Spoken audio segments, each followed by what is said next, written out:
Merci. Ma question est à la ministre des Affaires étrangères. Il y a quelques jours, 18 anciens ambassadeurs de France ont appelé à un rééquilibrage de notre diplomatie au Proche-Orient.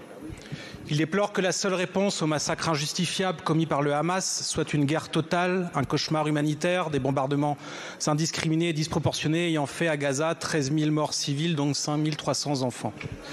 Ils s'inquiètent d'une politique que le ministère français des Affaires étrangères a lui-même qualifiée de terreur, opérée par les colons en Cisjordanie occupée avec le soutien du gouvernement israélien.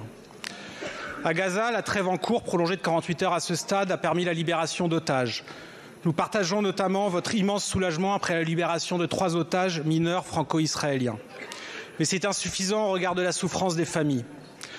Cette trêve a également permis enfin la livraison d'aide humanitaire, mais c'est insuffisant au regard des immenses besoins. Le 9 novembre, le président de la République a appelé à un cessez-le-feu.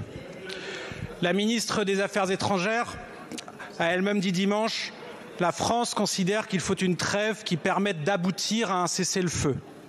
Ces paroles sont bienvenues, mais pour qu'elles soient entendues et suivies des faits, il faut des actes.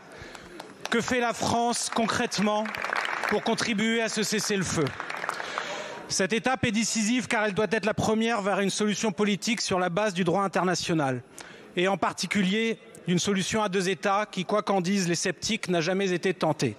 Il faut que la diplomatie française soit au rendez-vous de son histoire et de la paix. Je vous remercie. La parole est à monsieur Olivier Becht, ministre en charge du commerce extérieur, de l'attractivité et des Français de l'étranger.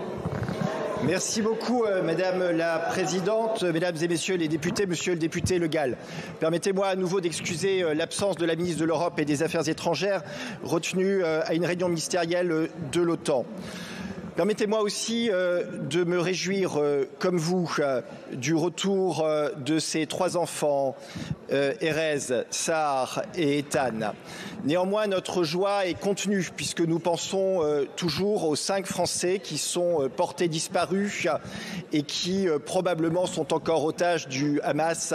Et sachez que nous ne ménageons aucun effort pour les rendre à l'affection de leur famille. La France n'abandonne aucun de ses concitoyens. La position de la France est constante. Elle n'a pas évolué depuis quasiment les débuts de la Ve République, monsieur le député. Nous avons toujours été favorables à une situation à 2 États, qui est la seule qui permette à 2 peuples de vivre en paix et en sécurité côte à côte. Nous ne ménageons pas les efforts de la diplomatie française en ce moment même sur le terrain pour faire en sorte que la trêve humanitaire que nous appelons depuis des semaines et qui a permis, monsieur le député, la libération des otages, que cette trêve puisse être prolongée et que cette trêve puisse déboucher sur un cessez-le-feu qui lui-même permettra de réengager le processus politique qui permettra à 2 États de vivre en paix et en sécurité. C'est tout le sens, monsieur le député, de l'engagement de la diplomatie française. Je vous remercie, monsieur le ministre. Monsieur le député. Je crains que cette voix ne soit pas assez entendue car elle n'est pas suivie d'actes forts.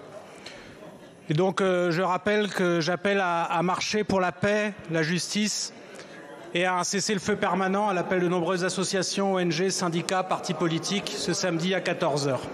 Merci. Je vous remercie.